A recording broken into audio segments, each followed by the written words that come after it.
خبروں میں دوبارہ خوش آمدید۔ خبروں کے سلسلے کو مزید آگے بڑھائیں گے اور بات کریں گے عالمی وبا کے حوالے سے۔ پاکستان میں کورونا کے متاثرین تیزی سے بڑھنے لگے۔ ملک بھر میں کورونا کے تصدیق شدہ کیسز کی تعداد 1,85,034 تک پہنچ گئی۔ ایک دن میں 105 افراد اپنی جان کی بازی ہار گئے، جس کے بعد اموات کی مجموعی تعداد 3,695 ہو گئی۔ National command and operation centre کے تازہ ترین اعداد و شمار کے مطابق گزشتہ 24 گھنٹوں کے دوران 3,946 نئے کیسز رپورٹ ہوئے۔ پنجاب میں 68,308، سندھ میں 71,092، خیبر پختونخوا میں 22,633، بلوچستان میں 9,587، گلگت بلتستان میں 1,326، اسلام آباد میں 11,219، جبکہ آزاد کشمیر میں 869 کیسز رپورٹ ہوئے۔ ملک بھر میں اب تک 11,26,761 افراد کے ٹیسٹ کیے گئے۔ گزشتہ 24 گھنٹوں کے دوران 24,599 نئے ٹیسٹ کیے گئے۔ اب تک 73,471 مریض صحت یاب ہو چکے ہیں، جبکہ 3,236 مریضوں کی حالت تشویشناک ہے۔ پاکستان میں کورونا سے ایک دن میں 105 افراد جاں بحق ہو گئے، جس کے بعد وائرس سے مرنے والوں کی تعداد 3,695 ہو گئی۔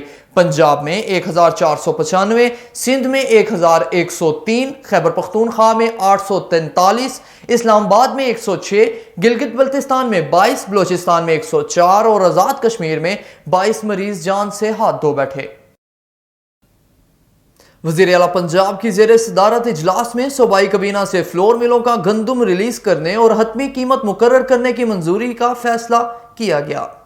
اجلاس میں فیصلہ کیا گیا کہ پنجاب حکومت کے پاس گندم کے وافر ذخائر موجود ہیں۔ کابینہ کی منظوری کے بعد فلور ملوں کو مقرر کردہ قیمت پر گندم فراہم کی جائے گی۔ وزیر اعلیٰ عثمان بزدار نے کہا کہ مارکیٹ میں گندم کی قیمت میں استحکام کے لیے ہر ممکن اقدام اٹھائیں گے۔ آٹے کی قیمت میں استحکام کے لیے ہر ممکن آپشن کا جائزہ لے کر فیصلہ کیا جائے گا۔ عثمان بزدار کا کہنا تھا، گندم اور آٹے کی قیمتوں کو عام آدمی کی پہنچ میں رکھنے کے لیے ضروری اقدامات کیے جائیں گے۔ پنجاب حکومت نے رواں سیزن کے دوران ریکارڈ گندم خریدی ہے۔ اجلاس میں سینئر وزیر عبدالعلیم خان، چیف سیکرٹری خوراک اور متعلقہ حکام نے شرکت کی۔ کراچی میں اورنگی ٹاؤن میں MKM کے رکن سندھ اسمبلی صداقت حسین کے گھر کے باہر فائرنگ سے ان کے بھائی اور بہنوئی زخمی ہو گئے۔ ترجمان MKM پاکستان کے مطابق اورنگی ٹاؤن میں رکن سندھ اسمبلی صداقت حسین کے گھر کے باہر فائرنگ ہوئی اور اس وقت وہ اپنے بھائی اور بہنوئی کے ساتھ گھر کے باہر بیٹھے تھے۔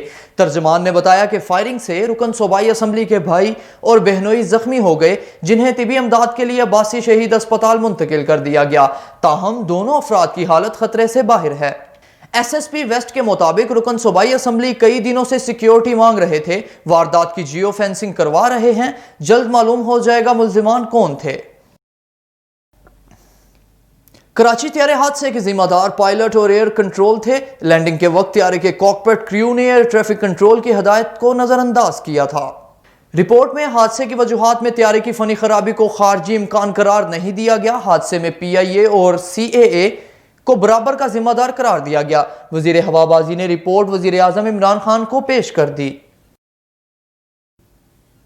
Army chief general Qamar Javed Bajwa نے Pakistan naval corps college Lahore کا دورہ کیا۔ ISPR کے مطابق آرمی چیف نے 49ویں نیول سٹاف کور اور فیکلٹی ممبران سے خطاب کیا۔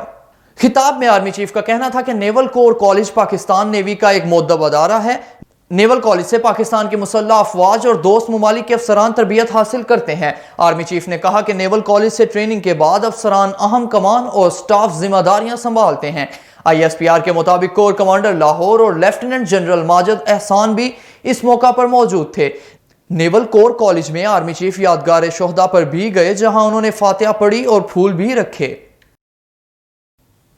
وزیر خارجہ شاہ محمود قریشی نے کہا کہ لداخ میں بھارت کو چین کے ہاتھوں جو مار پڑی ہے، اس کی خفت مٹانے کے لیے بھارت نئے فلیگ آپریشن کے لیے جواز گھڑ رہا ہے۔ انہوں نے کہا کہ کشمیر پر اسلامی کانفرنس تنظیم رابطہ گروپ کے ہنگامی اجلاس میں انہوں نے واضح کر دیا کہ بھارت کشمیریوں کے جذبہ حریت کو نیچا دکھا رہا ہے۔ پاکستان پیپلز پارٹی کے چیئرمین بلاول بھٹو زرداری نے تنقید کرتے ہوئے کہا کہ لداخ میں بڑھتے تنازع کے دوران وزیر اعظم عمران خان ATM مشینوں کی تلاش کے لیے سندھ کے یک طرفہ دورے پر مصروف ہیں۔ بلاول بھٹو زرداری نے سماجی رابطے کی ویب سائٹ ٹویٹر پر اپنے ایک پیغام میں کہا کہ لداخ میں بڑھتے تنازع کے دوران ISI ہیڈ کوارٹر میں غیر معمولی اجلاس ہوا، لیکن لداخ کے تنازع کے دوران وزیر اعظم بالکل غائب رہے۔ انہوں نے کہا کہ وزیر اعظم لداخ میں تنازع کے دوران نئی ATM مشینوں کی تلاش کے لیے اپنے سندھ کے یک طرفہ دورے میں مصروف رہے، کیونکہ جب لداخ میں تنازع تھا تو اس وقت وزیر اعظم سندھ میں اپنے میڈیا اور سیاست سے وابستہ جانبدار اتحادیوں سے ملاقاتیں کر رہے تھے۔ وفاقی وزیر تعلیم شفقت محمود نے کہا کہ ضابطۂ کار کے تحت اسکول کھولنے پر غور کیا جا رہا ہے۔ میڈیا سے گفتگو کرتے ہوئے شفقت محمود کا کہنا تھا کہ ضابطۂ کار کے تحت سکول کھولنے کے معاملے پر حکومت سنجیدگی سے غور کر رہی ہے۔ تمام صوبوں بشمول آزاد کشمیر اور گلگت بلتستان مدارس اور پرائیویٹ اداروں سے تجاویز طلب کی ہیں۔ انہوں نے کہا ایک سروے کے مطابق 70% والدین بچوں کو سکول بھیجنا چاہتے ہیں۔ ان کا مزید کہنا تھا کہ سکولوں کو کھولنے کے معاملے پر یونیسیف سے بھی رابطے میں ہیں۔ اب کچھ بات کریں گے شوبز کی دنیا کی۔ اداکار احسن خان نے داتا دربار پر حاضری دی اور ملک و عوام کے لیے دعا مانگی۔ ان کا کہنا تھا کہ صوفیہ کرام کی وجہ سے خطے میں اسلام پھیلا۔ میڈیا رپورٹ کے مطابق احسن خان گزشتہ روز داتا دربار گئے اور چادر چڑھانے کے بعد فاتحہ خوانی کی۔ اداکار کا کہنا تھا کہ میری بچپن سے داتا دربار آ کر فاتحہ خوانی کی خواہش تھی۔ میں نے سب سے پہلے اپنے ملک کے لیے دعا مانگی اور پھر دعا کی کہ اللہ تعالیٰ ہر پاکستانی کو مشکلوں سے محفوظ رکھے۔